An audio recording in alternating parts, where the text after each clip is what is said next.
Salut, moi c'est Ginger. Et moi c'est Mélanie. On est ravis de vous accueillir dans ce podcast qui met en lumière des personnalités inspirantes. Des paillettes, comme on aime les appeler. Des êtres singuliers, lumineux, avec des récits qui méritent d'être entendus. On discutera de leur réussite bien sûr, mais aussi des épreuves qu'elles ont traversées parce que c'est précisément ce qui les rend uniques. Chaque paillette cache une force, une histoire, un éclat à découvrir. Bienvenue dans Je suis une paillette.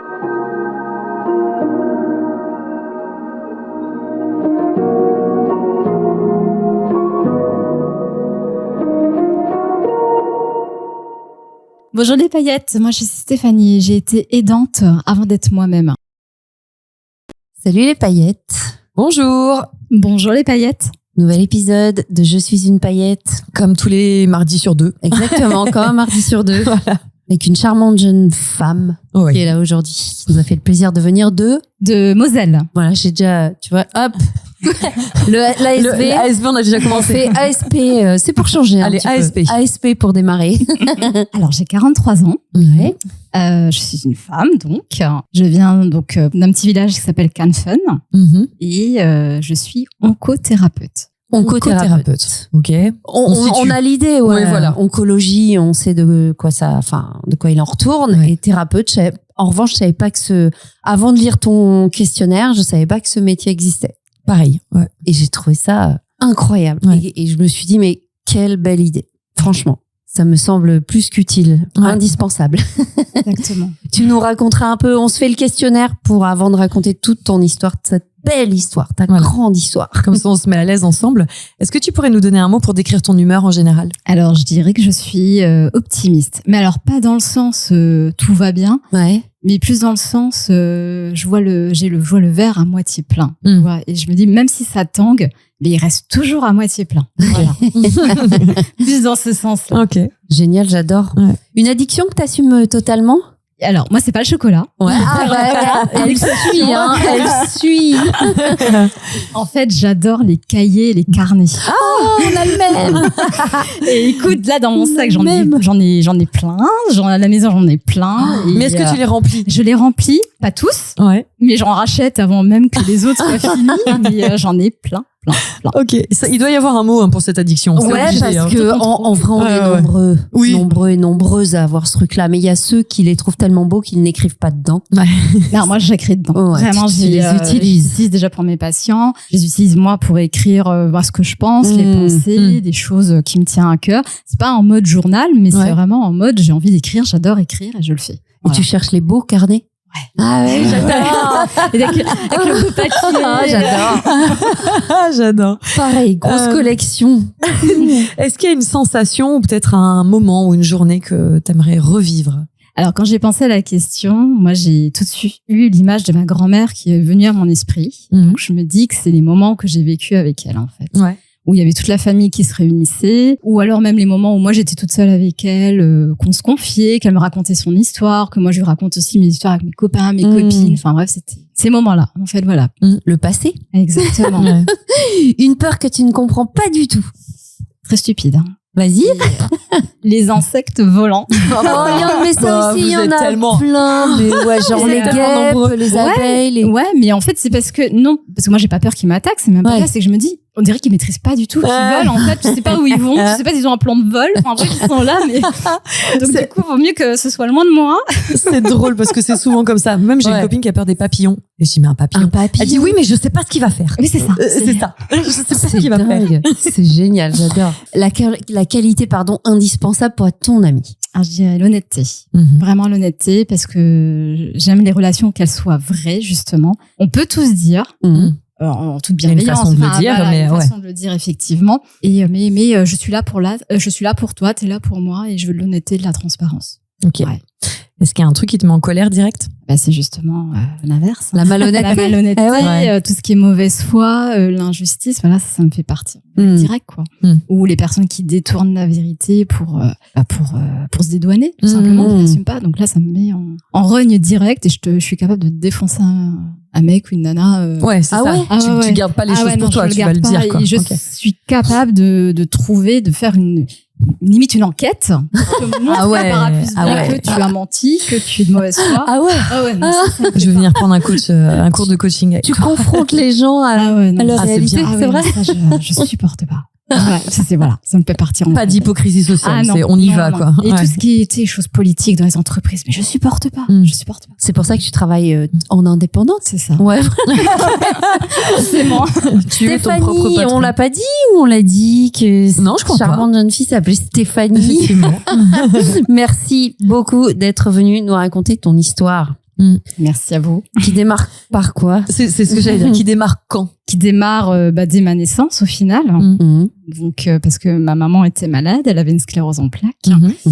Et donc du coup, quand je suis née, ma maman était déjà malade. Et donc moi j'ai vécu avec la maladie de ma maman de loin que mes souvenirs me reviennent jusqu'à ce qu'elle parte en 2018, de toute petite jusqu'à ce que j'ai eu 36 ans, quoi. Donc, alors, donc, t'arrives, ta maman est malade, c'est une maladie qui est, je sais pas si c'est le bon mot, mais dégénérative. C'est-à-dire que peut-être quand t'es arrivée, ça allait relativement bien. Bien. Et ça se dégrade malheureusement jusqu'à ce que... T'as des frères et sœurs? Non, je suis toute seule. Ok. Je suis toute seule, fille unique en plus. Donc, ton papa était là? Mon papa était là, il est resté jusqu'au bout. Ok. À quel âge tu te souviens avoir pris conscience que ta maman allait avoir besoin de toi à un moment donné, enfin que les rôles étaient un peu inversés? En fait, je pense que dès toute petite, j'ai ressenti des choses, même s'il y avait pas forcément les mots derrière que je pouvais comprendre, mais en tout cas, moi, je ressentais qu'en fait, ma vie était pas comme tes normale, copines, comme celle de mes copines, effectivement. Même si mes parents, ils ont tout fait justement pour que moi j'ai une vie la plus normale possible. Mais en étant enfant, si tu veux, moi j'ai tout de suite senti qu'il y avait quelque chose qui était différent. Parce que déjà, je voyais ma mère qui boitait. Donc elle boitait, elle marchait avec une canne. Donc voilà, chose que les mamans de mes copines ne faisaient pas. Les gens qui marchaient avec des cannes, c'était les personnes âgées. Et puis, quand j'étais enfant, on m'a trop rien dit. D'accord. Mais je savais que ma maman était malade. Je savais parce qu'elle prenait beaucoup de médicaments du fait de sa maladie. Et donc, j'ai observé. Je savais très bien que le jour où elle se levait et que sa jambe se mettait d'une manière ou d'une autre, si ça allait être une bonne ou une mauvaise jambe. Tu vois. Je savais aussi que dans le panier de médicaments qu'elle avait l'habitude de prendre, s'il y avait d'autres médicaments qui n'étaient pas habituels, que je me disais... là ça va pas, ça va moins bien. Ça va moins bien. Elle fait une poussée ou ça a des douleurs un peu plus conséquentes. Alors je me disais pas ça comme ça, gamine, on est bien d'accord. Mais voilà, c'était ce genre de choses que je pouvais observer. Et puis derrière, moi je me faisais très discrète. Voilà, je faisais pas forcément de bêtises. J'étais restée calme pour pas être source. Être un poids supplémentaire. Exactement. Et pourtant, ils t'ont jamais mis la pression. C'est un petit peu toi qui a capté ça toute seule, qui a... C'est fou. Mais tu leur as jamais demandé? T'as jamais, à alors, même pas à l'enfance. Alors, à l'enfance, je m'en souviens pas trop si j'ai demandé quoi que ce soit. Moi, je savais que ma maman était malade. Mais de là à dire, qu'est-ce qu'elle a réellement, je ne savais pas. Je savais juste qu'elle était malade. Mais pourquoi t'as pas demandé? Je sais pas. Je me demande s'il y avait la place vraiment pour demander. Ah oui. Tu vois, je sais pas. Tu savais? Tu savais. C'est tout. T'avais pas besoin de savoir plus, tu savais. Non. Et puis, mais même si, tu vois, mes parents, ils ont moi aussi, par exemple, quand j'étais toute seule avec ma maman, parce que mon papa travaillait, forcément, je savais très bien, comment appeler les pompiers si jamais ma mère n'était pas bien ou tombait. Je savais très bien, très tôt, j'ai su lire très tôt, déchiffrer des numéros tout de suite. Donc t'étais déjà responsabilisée, même très jeune. Ouais, exactement. Mais ça, je m'en rendais pas compte. Pour moi, c'était totalement normal. Parce que t'es née avec. C'est que si tu veux, il y a la maladie de ma maman, c'était un peu le bruit qu'il y avait dans la maison, entre guillemets, tu vois, et c'était une trame de fond. Donc c'est très anxiogène avec du recul de voir ça et de se dire t'as une enfant qui grandit dans ce truc-là. T'étais aidante, c'est le mot. Voilà, déjà dès toute petite.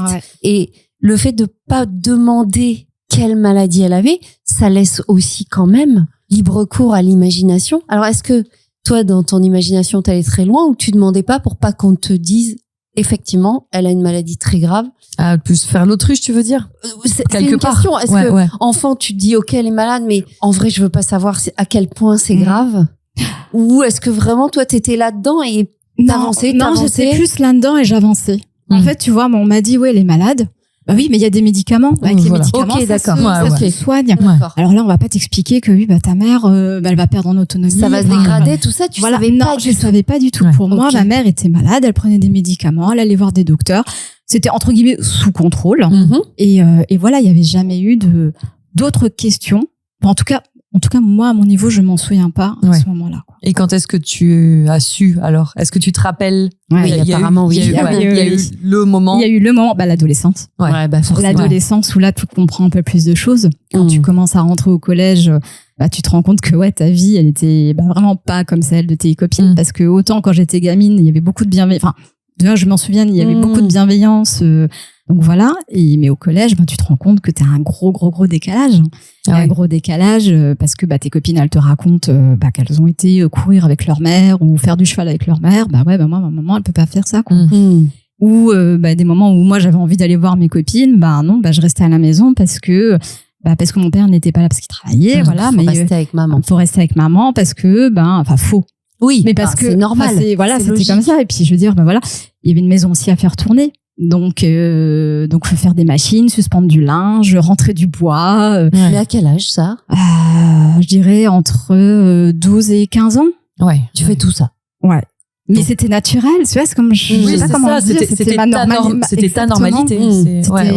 Et à aucun moment, c'était lourd, à aucun moment. Même quand tu voyais, donc justement, toutes ces copines qui avaient une vie beaucoup plus légère, insouciante, plus banale presque. Banale, bien sûr. Banale vie d'adolescente, quoi. Il y a pas, t'as pas eu un moment, surtout à l'adolescence, on sait que c'est quand même un peu compliqué, de rébellion, si, fatalement, parce que à un moment t'as envie de, c'est déjà tes premiers émois, tes premiers chéris, les premières sorties, les premières conneries, aussi. Et mais à un moment tu te rebelles, mais comment tu peux te rebeller en face de ta mère qui est malade, qui a rien demandé? En fait, si tu veux, à l'adolescence, il y a eu un tsunami d'émotions que j'ai pu ressentir parce qu'en même temps, t'as cette colère parce que t'as envie de liberté, t'as soif de liberté, t'as envie de faire tes propres expériences, et d'un autre côté, t'es coupable de vouloir vivre, de vouloir laisser quelqu'un qui a besoin de toi, même si ta mère, ma mère, elle me disait, vas-y, va voir tes copines, vas-y, amuse-toi. Mais moi, il y avait toujours cette culpabilité, quand j'étais avec mes copains et mes copines, de me dire, est-ce que ça va? Est-ce qu'elle va bien? Est-ce qu'elle a réussi à monter les escaliers? Est-ce qu'elle n'est pas tombée en voulant mettre du bois dans la cheminée? Par exemple, des choses comme ça. Et est-ce que ça, ta mère s'en rend compte? Non, je pense pas. Non. Je pense pas. Parce que tu la protèges. Mais je la protégeais. Je disais rien. Pour moi, c'était une facette. En fait, si tu veux, c'est comme si j'avais eu une double vie. C'est que dans la journée, quand j'allais à l'école, j'étais vraiment cet ado qui rigolait, qui faisait ses conneries. Enfin, voilà. Et dès que je passais le sas de la porte d'entrée de la maison, il y avait la deuxième vie qui continuait, et une deuxième vie qui a rien à voir, plus adulte. Et puis t'encaisses les rendez-vous des médecins, t'encaisses les mauvaises nouvelles, et tu vois, parce que là on est quand j'ai 15-16 ans, forcément la maladie de ma maman, elle a complètement évolué. Là on est au stade où elle marchait avec 2 béquilles. Donc au départ, quand je vous disais, elle marchait avec une canne. Maintenant, c'était une béquille, après 2 béquilles. Donc prochaine étape, c'était le fauteuil roulant. Donc, mais là, t'as compris à ce moment-là. Là, tu t'es dit, ok, ça va pas s'arranger. Ça va pas s'arranger. T'as mis un mot sur la maladie, tu savais ce que c'était? On avait le mot, mais je savais pas comment c'était arrivé, je savais pas pourquoi elle. Même ma mère ne le savait pas elle-même non plus, donc elle pouvait pas non plus m'apporter les réponses. Mais c'est là que j'ai vraiment pris conscience que il y avait une maladie et que la maladie faisait partie de notre vie, mais de notre vie à tous les trois, donc à ma mère, mon père et moi. Et vous avez parlé à un moment donné tous les trois? Alors on a parlé, mais plus sur la fin. D'accord. Pas au début. Mais après, faut remettre dans le contexte, là, on est dans les années 80-90.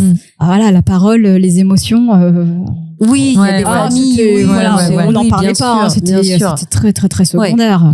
Évidemment. Donc, mais et ton papa, parce que tu dis donc, ta maman, à ce moment-là, quand t'es ado, te dit, vas-y, sors, va voir tes copines et tout. Et ton père, c'est quoi sa place dans ce trio? Mon père, il peut un peu plus s'effacer, en fait. Mon père, il est là, mais après, c'est plus ma mère qui gérait quand même la maison. Ah oui. Tu vois, mon père, il travaillait, donc il travaillait en journée, il rentrait le soir, ou il faisait des déplacements. Il était quand même il était présent, mais il était un peu distant parce qu'au final, ma mère, elle s'occupait de tout dans la maison, tu vois. Okay.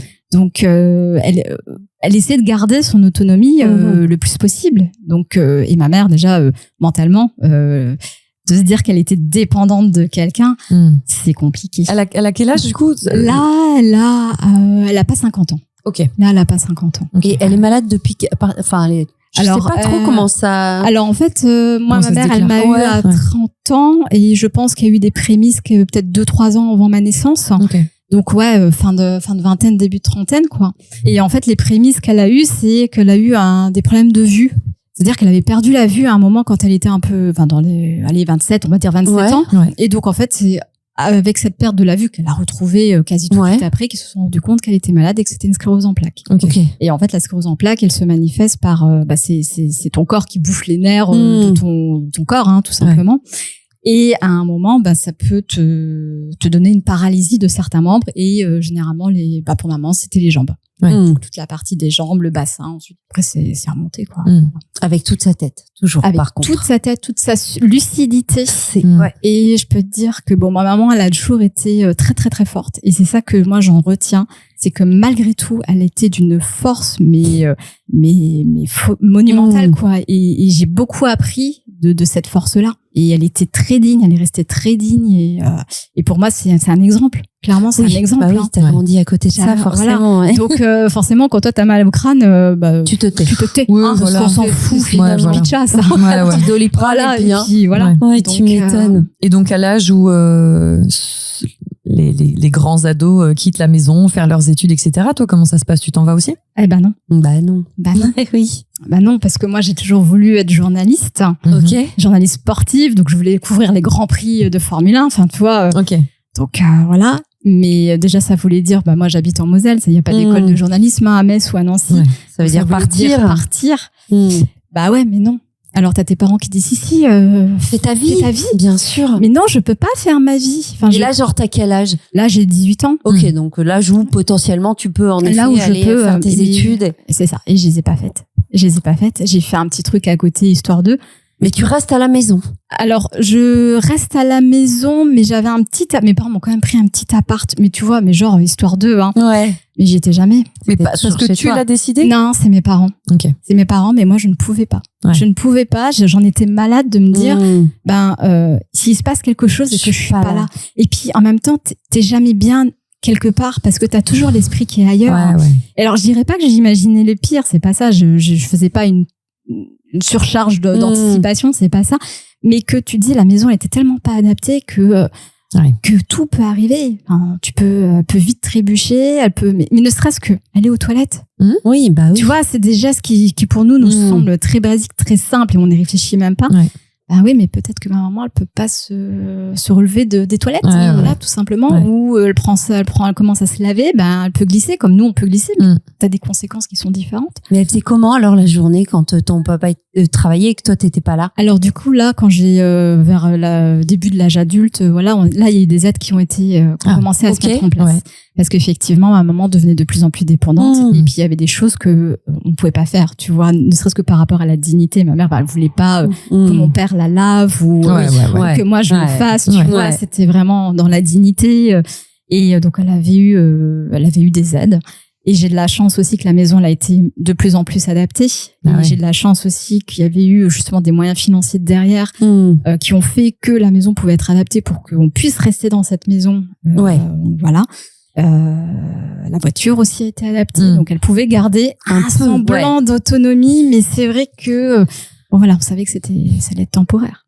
Et moi non, je suis restée jusqu'à quand? Je suis restée jusqu'à ce que mes parents me fassent partir. Hein. Voilà, c'est eux qui t'ont mis dehors. C'est un peu qui m'ont mis dehors. Bon, écoute, ça suffit. Allez là. Mais c'était pas en mode Tanguy, mais ils se sont rendus compte que c'est toi qui portais ce truc-là et qu'il fallait qu'ils. Ils voulaient pas et puis ils se sentaient coupables. Alors je ne sais pas. C'est toi qui voulais pas couper le cordon en fait. C'est ça quoi. C'est ça parce que je me sentais indispensable, mais en même temps je faisais énormément et je me suis dit mais qui va le faire si je le fais pas? Bien sûr, si tu fais ça depuis toujours. Ça. C'est normal. Et c'est mes parents qui m'ont envoyé aux États-Unis. Carrément, loin, très très loin. Allez, maintenant tu vis ta vie. Parce que là, elle pourra pas venir tous les jours. Voilà. Ça. Et puis à l'époque, t'avais pas WhatsApp, t'avais pas Internet. Mais ça a dû être terrible pour toi. Alors au début, oui, mais en fait, ça a été ma bouée d'oxygène.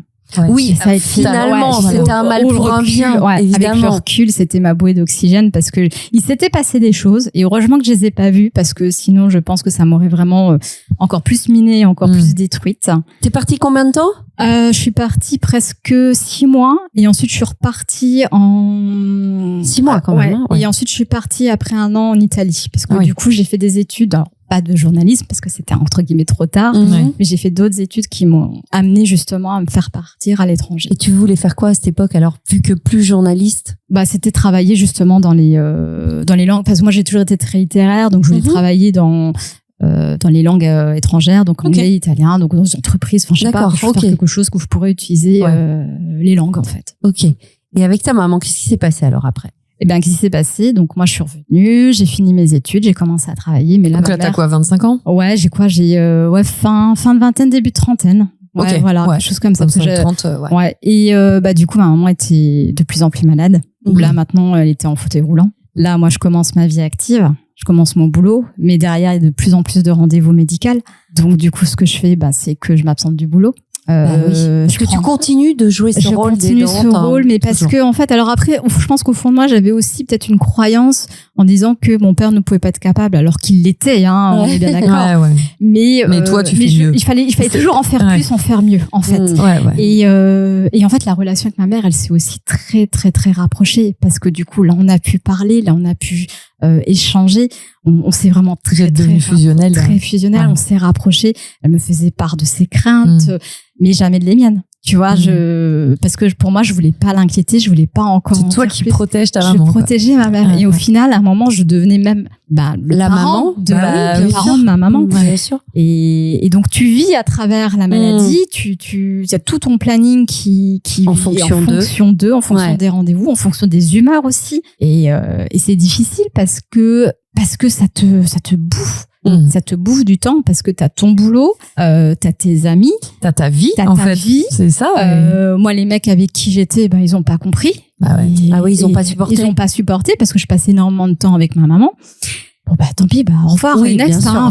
Voilà, ma mère, ça a toujours été une priorité. C'est normal. Il y a le boulot aussi ils comprennent pas. Ils comprennent pas qu'une jeune de même pas 30 ans aide sa mère. Donc voilà, ils comprennent pas.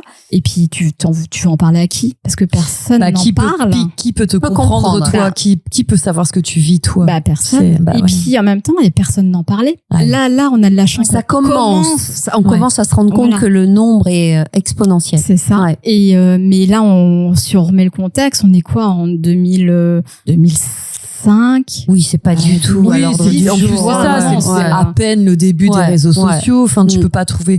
À la limite, tu vas aller te balader sur des forums à l'époque. C'est ça pour et savoir. Encore, parce que si tu veux, c'est ça le gros paradoxe, c'est que je suis l'aidante de ma mère, mais à aucun moment je n'avais conscience de l'être. Ni mon père ni moi.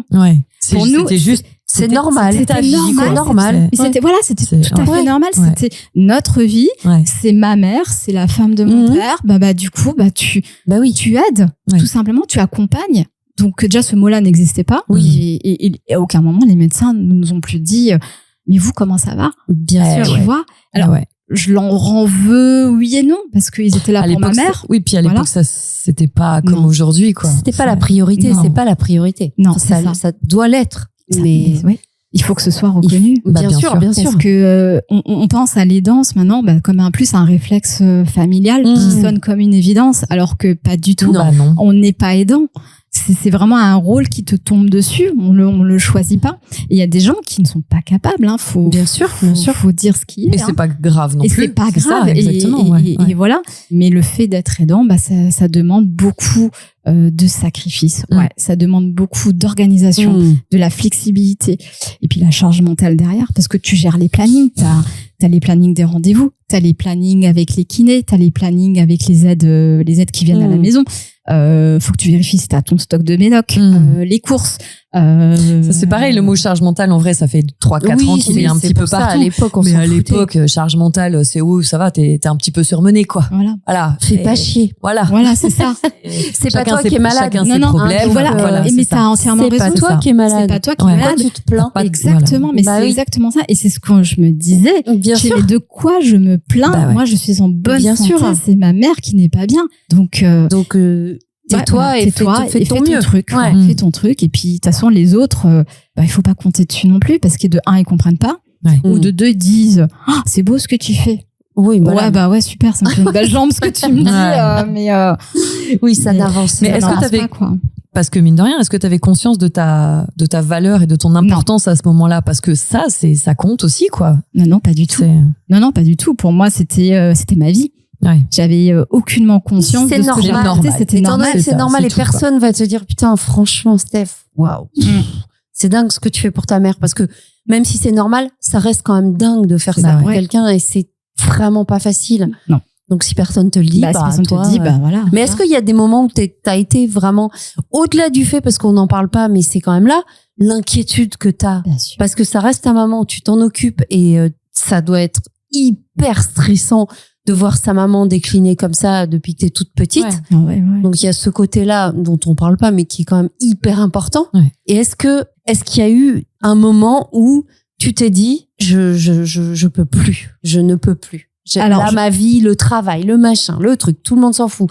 Personne, si, ça, je peux pas, je vais plus pouvoir, je n'y arrive plus. Bah oui, j'ai craqué au bureau, quoi. Ouais. C'est-à-dire, tu t'es mis à pleurer dans les toilettes du bureau parce que c'était à bout, quoi. Ouais, ça faisait trop, j'étais à bout, pardon. C'est de revivre normal. Bah oui. Mais donc tu craques, mais après tu vides ton sac, tu vides tes larmes, hein, voilà. Ouais. Mais après, tu dis, bon, allez, on reprend. Ça sert à rien de penser comme ça. Tu remets tes affaires en place et hop, ça repart. On remet tout dans la malle, on la referme. Et on continue. Et bien sûr que je m'inquiétais. Bien sûr que j'ai craqué. Bien sûr que je me disais, mais je vais jamais y arriver. Et puis tu t'en veux.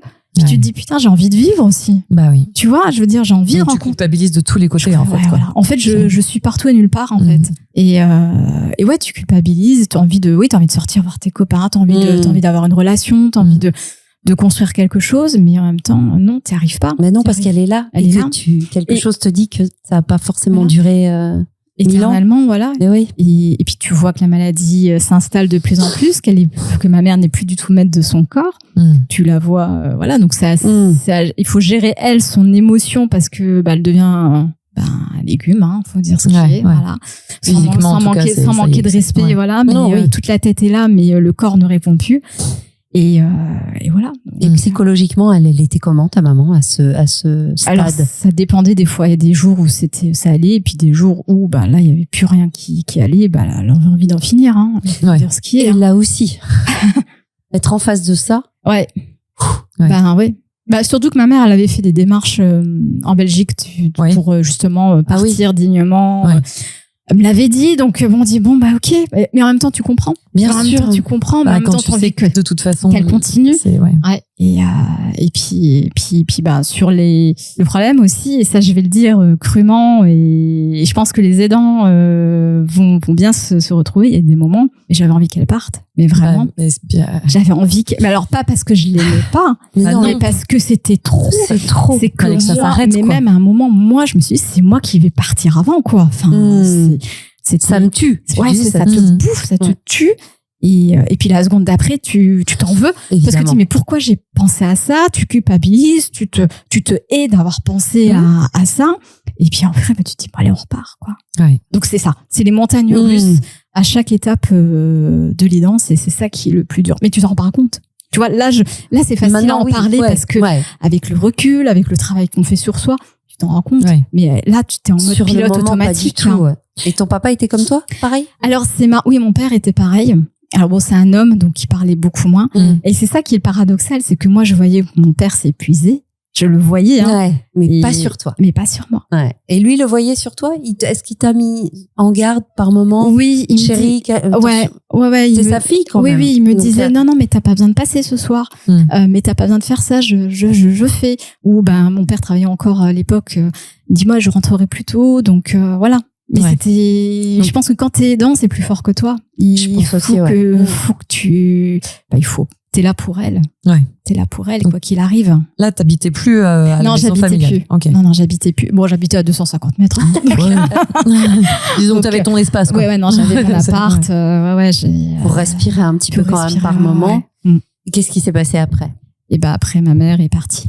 Donc ma mère est partie et puis ça a été alors, toutes les démarches, le deuil, enfin bref, je passe tout ça, mais après c'était mais qu'est-ce que je fais maintenant? Oui, parce que je me suis rendu compte, ça laisse une grande place dans ta vie, quoi. T'as ce rôle. C'est ça. Et puis je me dis, j'ai du temps. Qu'est-ce que j'en fais de ce temps?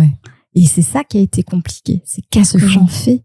Je savais pas quoi faire. Je sers plus à rien. C'est ça. À personne. C'est ça. Et parce qu'en fait, moi, mon identité, clairement, elle s'est construite autour de les danses, même si on n'en parle pas. Mais pour moi, c'était ça. Dès tes premiers pas, c'était ça. Donc, je faisais en plus le deuil de ma mère, mais je faisais aussi le deuil de mon rôle d'aidant. Et ça, je pense que ça a été...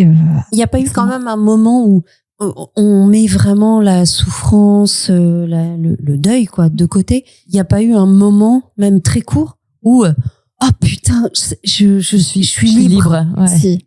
C'est ça tout le paradoxe, c'est que quand tu te rends compte que tu as du temps, tu te dis punaise, mais je vais faire plein de trucs en fait. Mais en fait non, tu fais rien. T'as eu ça et après et en fait non, tu peux pas. Qu'est-ce que je vais faire parce que je ne l'ai jamais fait. Voilà. Parce que en fait tout ton planning géré autour de ta mère et de ses rendez-vous. Donc tout tournait autour de s'inquiéter pour elle, mais même psychologiquement. Ça a été quand même psychologiquement, ça a été quand même un soulagement. Parce que c'était allé trop loin. C'était allé trop loin, et puis là, elle a réussi à partir dignement. Donc du coup, ça a été aussi un soulagement parce que sinon, ça aurait été un calvaire. Et je pense sincèrement que si elle avait pas pu partir comme ça, elle se serait foutue en l'air. Je le dis clairement. Voilà. Donc, ça aurait fait beaucoup. Ouais, ça aurait fait beaucoup pour toi. Et ton papa aussi a eu cette sensation de vide. Ouais, de vide. Ouais. Et en fait, le dernier mois de ma maman, donc elle l'a passé à l'hôpital. Et donc mon père était tout seul dans leur maison. Et il m'a dit, j'ai bien dormi. Et ça, ça veut tout dire. Bien sûr. Ça veut tout dire. Voilà. Donc, et donc ça, c'était C'était en 2018. Ok. Donc il y a 6 ans. Et qu'est-ce que tu as fait? Qu'est-ce que tu as fait de ce temps? Et justement, de ce temps, de cette réflexion, de se dire, mais qui je suis aussi, hein. Parce que mon identité, c'était autour de l'accompagnement. Donc là, t'as 36 ans, c'est ça? J'ai 36 ans, ouais. Et je me dis, il faut que je fasse quelque chose pour aider les gens. Mais parce que je savais faire que ça au final, tu vois aussi.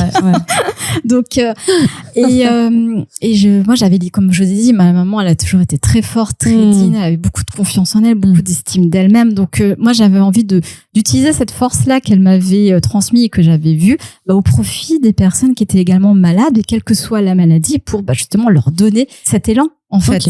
Pour les jours où ça allait moins bien. Un petit ange gardien, quoi. Voilà. Qui insuffle un petit peu de vie quand on croit qu'il n'y a plus d'espoir, quoi. C'est ça. Et puis, j'ai passé différentes formations en développement personnel. J'étais coach holistique. J'ai fait aussi... Coach holistique, c'est quoi? En fait, coach holistique, c'est accompagner la personne dans toute sa dimension humaine. Donc, aussi bien émotionnelle, physique, spirituelle, pour que justement, tu sois tout aligné au fond de toi, quoi, tu vois. Et puis, j'accompagnais justement des femmes en traitement contre le cancer, qui perdaient leur estime d'elles-mêmes et surtout leur image d'elles-mêmes. Et je me suis rendu compte qu'elles me confient beaucoup plus que leur image au final. Donc du coup, je me dis, il y a d'autres choses. Quelque chose. Ouais. Et c'est pour ça que comme j'avais beaucoup de femmes en traitement contre le cancer, je me dis, on va faire quelque chose pour l'oncologie, pour que ce soit. Et j'ai découvert des formations en psycho-oncologie. Et donc j'ai été formée à la psycho-oncologie.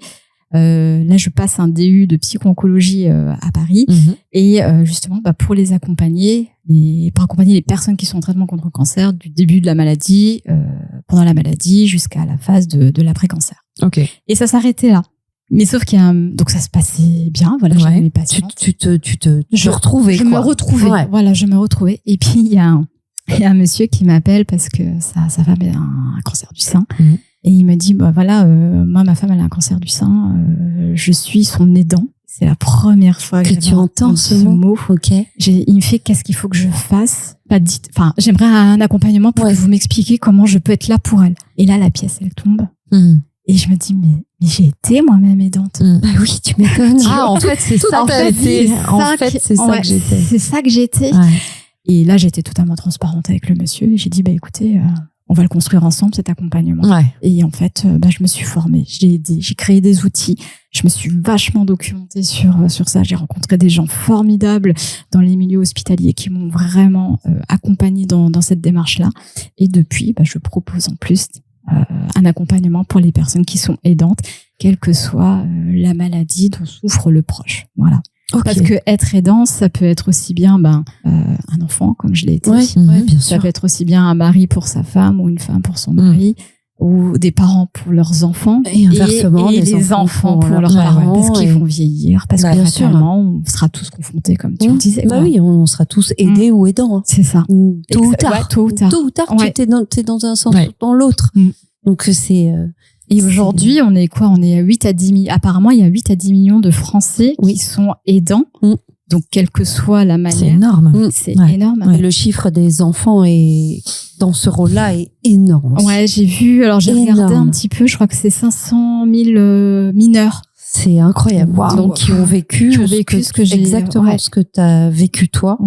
Et c'est assez incroyable parce que c'est qui tout double, ton truc, quand ça s'arrête. Tu peux dire, oh purée, au secours, plus jamais. Parce que là, tu te reconfrontes à la maladie, tu te reconfrontes à la tristesse, à la douleur, au deuil, aux difficultés. Enfin, tu choisis pas d'aller bosser au Club Med, quoi. Non, mais en même temps, c'est ce que je sais faire. C'est ce qui m'anime. Non, mais c'est ça, c'est ce qui m'anime. C'est ça, c'est ce que tu es. C'est ce que je suis. Et en fait, cette expérience de vie fait que maintenant je suis oncothérapeute et que je suis alignée. C'est vraiment mon chemin de vie. Mais t'as été suivie un petit peu ou pas? T'as eu besoin d'aide à un moment? Est-ce que t'as été aidée? Alors, eh ben, figurez-vous que non.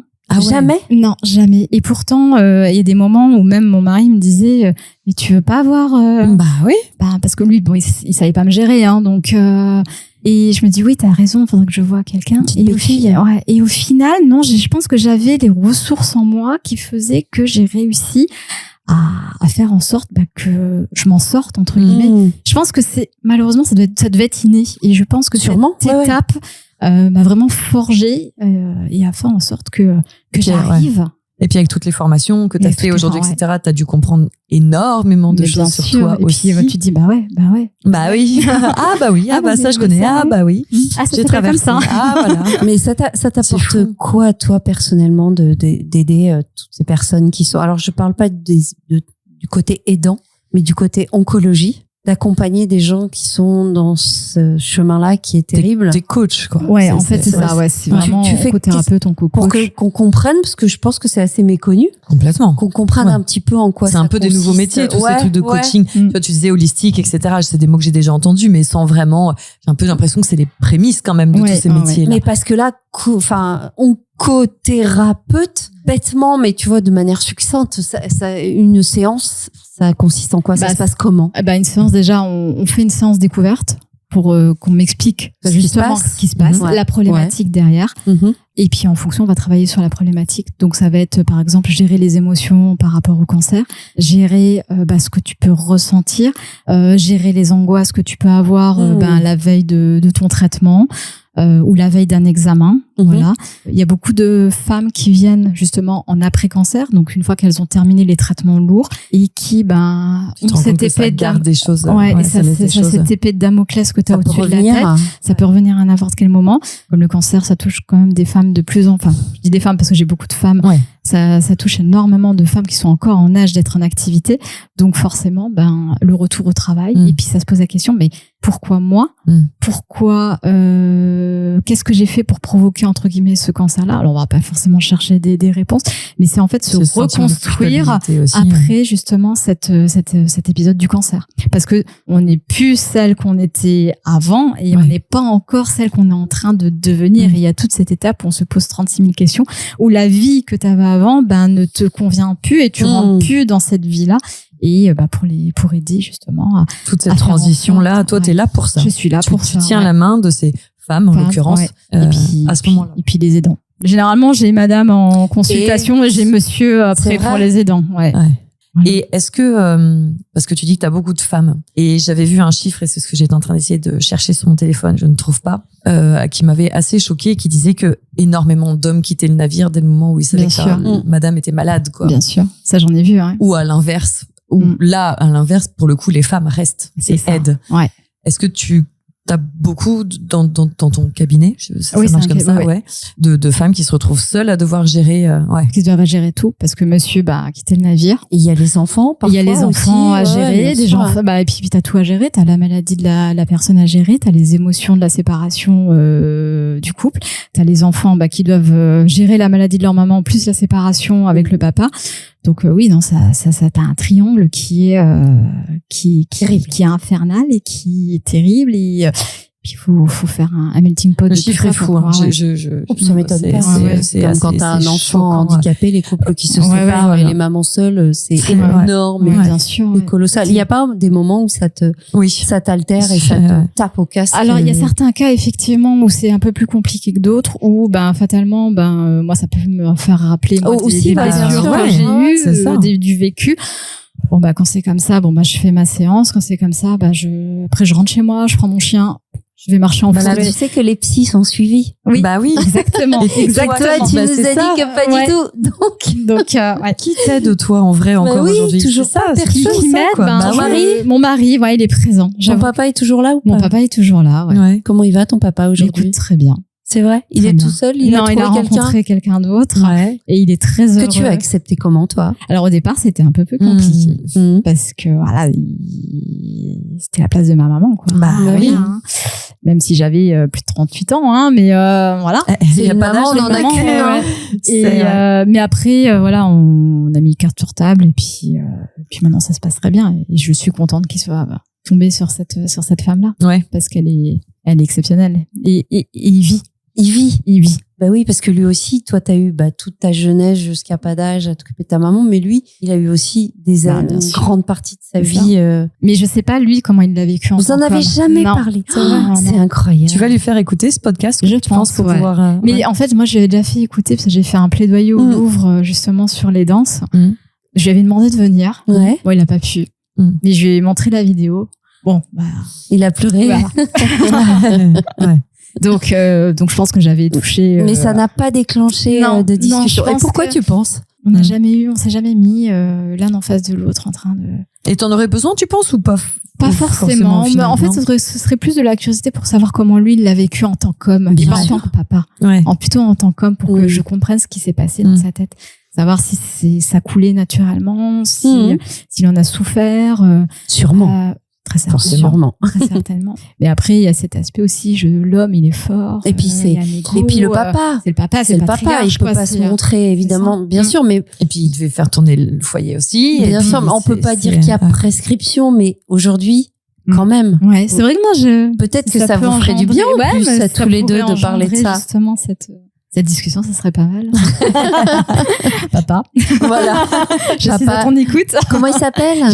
Gérard, si tu nous écoutes. Voilà. Une petite conversation avec la petite Steph. Sache qu'elle est OK pour discuter. Voilà, n'aie pas peur. Et ton mari, face à tout ça, il t'a connu avant que ta maman parte ou Il m'a connu quelques années avant que ma maman parte. Donc lui, il a pas pris peur. Ouais, il a pas. Eh ben non. Non. Et c'est comme ça que je me suis dit, toi, c'est bon. Toi, je te garde. D'ailleurs, toi, tu restes tout seul, même. Pas eu besoin. Non. Et puis même, il était d'un grand soutien. C'est vrai? Ouais. Et quand moi, j'allais voir ma mère et tout, parce que du coup, on habitait ensemble, on avait acheté une maison, enfin bref. Et il venait avec moi. Je disais, tiens, ma mère, elle a besoin de ça. Hop, il allait, il a été actif. Ah ouais, complètement. Quand on se baladait, il poussait le fauteuil. Avec mon père, quand il y avait parfois des escaliers, hop, mon père et lui, il prenait le fauteuil d'un côté chacun. Et puis, hop, non, ça a été très naturel de son côté aussi. Extrêmement naturel. Ouais. C'est que c'était le bon. C'était le bon. C'est tout. Là, il n'y a pas de. Tu vois, qui fuit et d'autre part. Ça fait du tri, hein. Au moins, là, je veux dire, c'est radical. Là, je peux t'assurer que, il y a Thomas, mon mari, j'ai une meilleure amie. Parce que tu veux dire qu'il, aussi au niveau de, même amicalement? Oui, amicalement, Pourquoi? Collège, lycée, moi, j'ai gardé personne parce que justement, personne comprenait. Et d'ailleurs, je me sentais complètement en décalage. Après, les copains de fac, oui, je pense qu'ils comprenaient un peu plus. Même ma mère, de temps en temps, elle venait à la fac avec moi en fauteuil. Donc voilà, c'était complètement accepté. Mais après, le reste. Mais dans la vie, en grandissant, vieillissant. Ouais. Tu rencontres des adultes, donc des gens qui ont quand même toute leur capacité à analyser et à être sensibilisés. Ouais. Et tu nous dis, j'ai une amie. Bah, j'ai des copines. Ouais. Voilà. Okay, mais j'ai vraiment une amie. Et en plus, c'était ses parents, c'était les voisins de mes parents. Donc, on a. D'accord. Donc, elle a tout vu. Elle a vécu aussi. Elle a vécu le truc. Ouais. Mais aujourd'hui, tu rencontres quelqu'un, je te dis n'importe quoi, tu vas dans une soirée, tu te fais une nouvelle copine, ça se passe vachement bien. Tu racontes ton histoire? Pas comme ça. Non, mais pas au premier encart, je veux dire. Mais oui, tu sens que ça se passe vraiment bien. Moi, je pourrais sans problème en parler. Ouais. Non, ça, j'ai aucun tabou là-dessus. Non, je suis très fière aussi de ce parcours-là. Mais tu peux. Et, ah oui, tu peux. Et je le cacherai pas. Et au contraire, moi, j'aimerais justement que les gens aient conscience que, déjà, ça peut arriver à n'importe qui, à n'importe quel âge. Et que, faut s'y préparer entre guillemets, bien sûr. Et puis de se dire tout de suite, oui, je suis capable ou non, je suis pas capable. Oui, quelle que soit la manière, c'est ça. Soit t'es capable de gérer toi-même, si tu ne l'es pas, comme vous disiez tout à l'heure, c'est pas grave. Mais il y a des solutions. Il y a des solutions. Voilà. Mais il faut aussi accepter sans culpabiliser de dire, mais en fait, je peux pas. Oui, c'est ça. En fait, alors ça, je pense que c'est autre chose, hein. Ça dépend de la nature, mais en effet, c'est sûr que... mais tu vois, ce que je veux dire, si c'est un petit peu ce que tu as vécu peut-être à un moment donné, de toi t'effacer totalement, c'est aussi un équilibre qui est compliqué à trouver et de, si tu ne te sens pas capable, de ne pas culpabiliser non plus, parce que c'est pas donné, entre guillemets, à tout le monde. C'est pas... Et oui, c'est terrible. Et oui, je pense qu'on est les premiers à dire, si ma maman, si mon papa, si mon frère, si ma pote, il se passe un truc, je veux être là. Mais il y a être là et être là. Il peut y avoir un monde. Et le vivre, quoi. C'est pas non plus. Et puis le vivre au quotidien. Exactement. Ça, bien sûr. Voilà, c'est sur la durée. Je viens de faire un bisou une fois tous les 2 mois. Et voilà, c'est gérer au quotidien les choses et des choses aussi ingrates. Donc, beaucoup de choses tellement. Est-ce que si tu pouvais refaire toute ton histoire, il y a des choses que tu ferais différemment? Je pense pas. Non, je pense pas. Je pense pas parce que je suis ce que je suis devenue grâce à ça en fait. Et j'aime la personne que je suis devenue en fait. Donc effectivement, il y avait des moments parfois où c'était complètement déséquilibré, mais en même temps, ça m'a permis de savoir que l'équilibre c'est important maintenant. Et c'est ça que je pourrais dire aux aidants qui peuvent nous écouter, c'est que l'équilibre, il tient. C'est vous qui tenez l'équilibre. Donc maintenant, aujourd'hui, on a la chance d'avoir des structures qui permettent justement de vous aider, chose qui n'existait pas à l'époque. Absolument. C'est un statut qui aujourd'hui est reconnu, le statut d'aidant. Alors apparemment, il est très compliqué à mettre en place. Mais il y a aussi des associations qui aident à remplir tous ces papiers, à faciliter tout ce côté administratif qui est encore très dur, trop lourd. Et puis savoir aussi à quoi on a droit. Bien sûr. On a droit à des choses avec des congés spéciaux, avec parce que parfois t'es juste obligé d'arrêter de travailler. Des aides financières, des aides à domicile. À domicile, ouais. Donc voilà, et c'est quand on ne sait pas. Et puis de toute façon, on n'a pas le temps de se renseigner. Ouais. Donc il y a des associations maintenant, je pense à Capsule Sociale par exemple, qui sont là, qui prennent le relais, qui savent très bien en disant voilà, vous avez le droit à ça, voilà les démarches à faire, vous voulez qu'on les fasse vous, non. Voilà, il y a des choses. On aide les aidants. Il y a beaucoup de choses qui se sont améliorées. Et heureusement. Et il y a encore évidemment il y a de quoi faire encore. Toujours beaucoup de travail, mais c'est top que tu sois venu nous parler de ça. Est-ce que tu penses que tu nous as tout dit, Steph, les choses importantes pour toi? Il y aura encore une petite dernière chose. Moi, pour les aidants, faites pas moi la bêtise que j'ai faite, qui est de ne pas penser à vous. Et que c'est pas égoïste. C'est surtout ça. Parce qu'il y a des moments où moi, je me suis effectivement totalement effacée, où j'ai pensé... Tu t'es oubliée. Voilà, où j'ai fait passer ma maman bien sûr en premier. Mais moi, il y a une image que j'aime beaucoup et c'est quand on est en avion, on nous dit de mettre d'abord le masque à oxygène sur soi avant de le mettre sur quelqu'un d'autre. Clairement, pour les aidants, je vous conseille vraiment de l'appliquer aussi pour vous, ne serait-ce que 5 minutes par jour. C'est un début. Oui, si tu veux être efficace pour aider. Voilà, exactement. Faut que tu fasses attention à toi. Exactement. Sinon, ça marche plus. Exactement. L'image du elle est géniale, bien sûr. Elle est géniale. C'est vrai. Comment veux-tu aider toi si t'as pas l'oxygène pour le faire à côté? C'est pas possible. Et si les paillettes veulent te contacter, d'ailleurs, comment ça se passe, par exemple, sur Instagram, sur les réseaux, je sais pas? J'ai mon Instagram où là, il y a toutes mes coordonnées. J'ai aussi un site internet où pareil, il y a toutes mes coordonnées. Vas-y, passe le mot maintenant, comme ça, au moins. On le rajoutera aussi. Bien sûr. Alors, Stéphanie.godard.coaching sur Instagram. Et dedans, il y a toutes mes coordonnées, que ce soit le téléphone, l'email. Donc, vraiment, aucun problème. Super. Je reste disponible. Entre paillettes, peut-être. Entre paillettes. Faut jamais. Ah oui. Merci beaucoup. Merci à vous. Merci. Bravo, hein, franchement, pour tout ce que tu fais encore aujourd'hui. Tout ce que tu as fait, c'était normal, entre guillemets, de le faire, mais tout ce que tu fais aujourd'hui, volontairement, en tout cas. Parce que là, pour le coup, t'étais pas obligé. Du tout. Non, c'est clair, mais c'est la continuité. C'est comme ça. Merci beaucoup de faire tout ça. C'est top d'avoir parlé de ce sujet hyper important. Merci à vous. Merci de venir. Merci Petite Paillette et de nous avoir gâtés parce qu'on l'a pas dit, mais on a à peu près 72 kilos de sucre sur la table. Oh, pas que du sucre. Non, il y a du sucre et du sel. Mais en tout cas, GPDB, voilà, ralliement. C'est notre copain Antoine Gouy qui va être content. Merci. Bisous. Bisous. Salut les paillettes.